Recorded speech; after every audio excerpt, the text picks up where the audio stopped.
दोस्तों, वसीयत यानी विल के बारे में एक मिथ बहुत पुरानी और गहरी है कि कोई व्यक्ति पैतृक संपत्ति यानी एंसेस्ट्रल प्रॉपर्टी की विल नहीं कर सकता। मैं इसको मिथ इसलिए कह रहा हूं क्योंकि इस चीज को ज्यादातर लोगों ने गलत अर्थ में समझा है। वास्तव में अगर किसी व्यक्ति का किसी एंसेस्ट्रल प्रॉपर्टी में शेयर है तो वो अपने शेयर को वसीयत यानी विल के जरिए किसी को दे सकता है और इसमें कोई भी रोक नहीं है। तो फिर ये मिथ क्यों बनी कि पैतृक संपत्ति की वसीयत नहीं की जा सकती और वास्तविक कानूनी स्थिति क्या है? आज के वीडियो में हम इसी चीज को समझने की कोशिश करेंगे।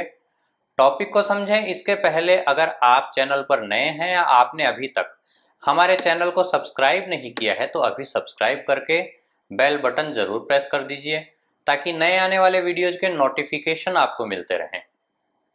सबसे पहले बात करें इससे रिलेटेड कानूनी प्रोविजंस की, तो हिंदू सक्सेशन एक्ट की सेक्शन 30 में लिखा गया है कि कोई हिंदू विल द्वारा या वसीयती व्ययन द्वारा ऐसी संपत्ति को व्ययनित कर सकेगा जिसका व्ययन वो कर सकता हो। शर्त केवल यह है कि उसे भारतीय उत्तराधिकार अधिनियम में या हिंदुओं को लागू होने वाले किसी कानून के अनुसार वसीयत करनी होगी। यहाँ पर व्ययन करने का मतलब है किसी प्रॉपर्टी को डिस्पोज ऑफ करना। मतलब साफ है कि अगर किसी व्यक्ति को किसी प्रॉपर्टी के बारे में उसे बेचने का, गिफ्ट करने का या किसी भी टाइप से डिस्पोज ऑफ करने का राइट है तो वो व्यक्ति उस प्रॉपर्टी के बारे में वसीयत भी लिख सकता है। बस उसे इंडियन सक्सेशन एक्ट के प्रोविजंस के अनुसार वसीयत करनी होगी। इंडियन सक्सेशन एक्ट के अनुसार वसीयत करने से मतलब है कि वसीयत खुद उसे करने वाले ने की हो, ना कि किसी के मार्फत। दूसरा, उस वसीयत के निष्पादन को दो गवाहों ने प्रमाणित किया हो और इसी टाइप के प्रोविजंस जो किसी वसीयत के वैलिड होने के लिए जरूरी हैं। वसीयत के लिए जरूरी बातों पर हमने चैनल पर अलग से वीडियो पोस्ट किया हुआ है, आप डिस्क्रिप्शन में दिए गए लिंक के जरिए वो वीडियो भी देख सकते हैं। अब आप कहेंगे कि जो प्रोविजन मैंने बताया उसमें एंसेस्ट्रल प्रॉपर्टी की विल के बारे में तो नहीं कहा गया। तो दोस्तों, जिस प्रॉपर्टी को कोई व्यक्ति डिस्पोज ऑफ कर सकता है उसमें एंसेस्ट्रल प्रॉपर्टी में उस व्यक्ति का हिस्सा भी आता है और सेक्शन 30 के स्पष्टीकरण में यह लिखा भी गया है कि मिताक्षरा सहदाई की संपत्ति में किसी हिंदू का हित सेक्शन 30 के अर्थ के लिए ऐसी संपत्ति समझी जाएगी जिसका उसके द्वारा व्ययनित किया जाना शक्य हो। यानी कि हिंदू सक्सेशन एक्ट की सेक्शन 30 के एक्सप्लेनेशन में इस बात को और भी क्लियर कर दिया है कि कोई हिंदू व्यक्ति को कोपार्सनरी प्रॉपर्टी में अपने हित को भी वसीयत के जरिए ट्रांसफर करने का अधिकार है, क्योंकि उस पैतृक संपत्ति में व्यक्ति का हित भी ऐसी प्रॉपर्टी है जिसको डिस्पोज ऑफ करने का उस व्यक्ति का अधिकार होता है। इसी लीगल पॉइंट पर सुप्रीम कोर्ट के वर्ष 2019 में राधम्मा एंड अदर्स वर्सेज एच.एन. मुद्दू कृष्णा एंड अदर्स के मैटर में जस्टिस ए.एम. खानविल्लर और जस्टिस अजय रस्तोगी की बेंच ने अपना जजमेंट देते हुए और भी क्लियर किया है और कहा है कि वसीयत के जरिए पैतृक संपत्ति में अपने हिस्से को कोई हिंदू किसी के भी नाम कर सकता है, क्योंकि हिंदू उत्तराधिकार अधिनियम की सेक्शन 30 किसी भी हिंदू को यह अधिकार देती है कि वह संयुक्त परिवार की संपत्ति में अपने अविभाजित हिस्से को किसी के नाम वसीयत कर सके। सुप्रीम कोर्ट ने जो जजमेंट दिया उस मैटर के फैक्ट्स को देखें तो कर्नाटक का एक व्यक्ति था हनुमे पटेल गौड़ा, जिसने एंसेस्ट्रल प्रॉपर्टी में अपने हिस्से की वसीयत 1962 में की थी और 1965 में उसकी डेथ हो गई। हनुमे पटेल गौड़ा की दो शादियां हुई थी और उन्होंने एंसेस्ट्रल प्रॉपर्टी में अपना हिस्सा अपनी पहली पत्नी को दिया था। 1976 में दूसरी वाइफ की बेटी ने पार्टीशन के लिए केस फाइल किया, जिसमें 1962 में की गई वसीयत को भी इस ग्राउंड पर चैलेंज किया गया कि हनुमे पटेल को विल करने का अधिकार इसलिए नहीं था क्योंकि वो प्रॉपर्टी एंसेस्ट्रल थी और एंसेस्ट्रल प्रॉपर्टी की वसीयत नहीं की जा सकती।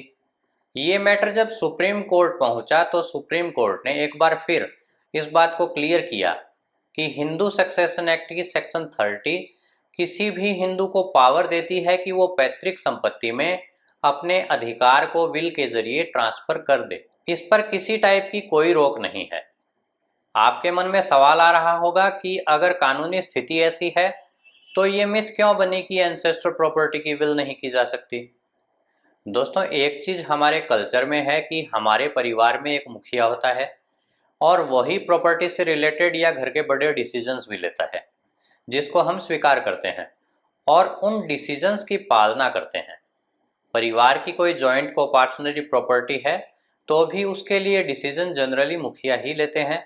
हालांकि उस प्रॉपर्टी में परिवार के हर सदस्य का हित या हिस्सा होता है, लेकिन अगर उस प्रॉपर्टी को डिस्पोज ऑफ करने की बात हो तो जनरली हमारे परिवार का मुखिया इस बारे में डिसीजन लेता है। अब यहाँ पर समझने लायक बात यह है कि कोई सदस्य परिवार के मुखिया के रूप में प्रॉपर्टी के बारे में अपने जीवन काल में तो डिसीजन ले सकता है, लेकिन अगर प्रॉपर्टी एंसेस्ट्रल है तो पूरी प्रॉपर्टी पर केवल उसी का अधिकार नहीं होता। हाँ, एक निश्चित हिस्सा जरूर होता है, लेकिन काफ़ी मैटर्स में ये हुआ कि परिवार का जो मुख्य व्यक्ति होता था वो पूरी प्रॉपर्टी के बारे में विल लिख देता था, जबकि वो अपने हिस्से से ज़्यादा को ना तो अपने जीवित रहते डिस्पोज ऑफ कर सकता है, ना ही अपने डेथ के बाद के लिए विल लिख सकता है।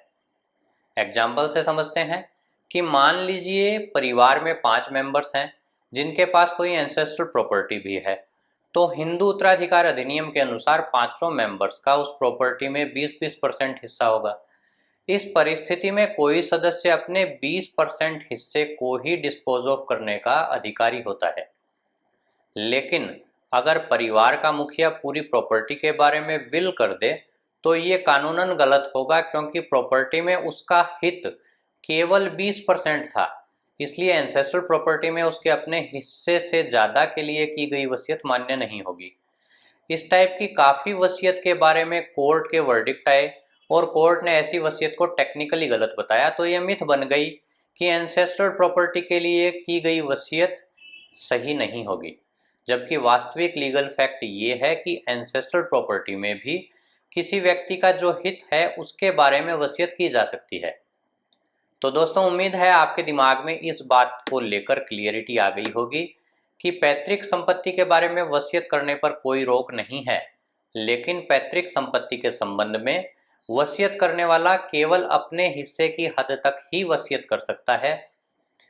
इसके अलावा भी आपके कोई लीगल सवाल हों तो आप राय लेने के लिए हमारे व्हाट्सएप नंबर पर कांटेक्ट करके कॉल बुक भी करवा सकते हैं। ऐसी ही लीगल यूजफुल जानकारियों के लिए बने रहिए हमारे साथ। धन्यवाद।